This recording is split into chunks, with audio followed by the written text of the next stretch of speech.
আবৃত্তি করছি কবি যতীন্দ্রমোহন বাগচি রচিত কাজলা দিদি কবিতাটি। বাঁশবাগানের মাথার উপর চাঁদ উঠেছে ওই, মাগো আমার সুলুক বলা কাজলা দিদি কই। পুকুর ধারে লেবুর তলে থোকায় থোকায় জোনাক জলে, ফুলের গন্ধে ঘুম আসে না একলা জেগে রই। মাগো আমার কুলির কাছে কাজলা দিদি কই।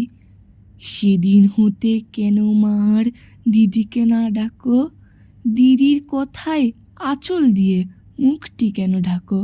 খাবার খেতে আসি যখন দিদি বলে ডাকি তখন, ও ঘর থেকে কেন মা আর দিদি আসে না কো।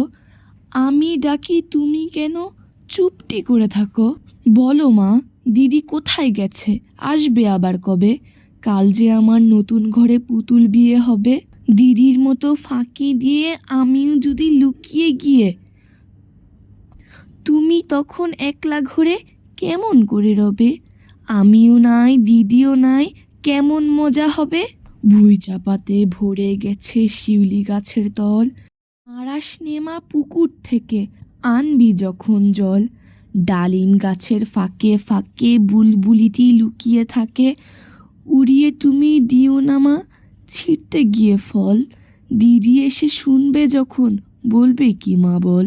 বাগানের মাথার উপর চাঁদ উঠেছে ওই, এমন সময় মাগো আমার কাজলা দিদি কই।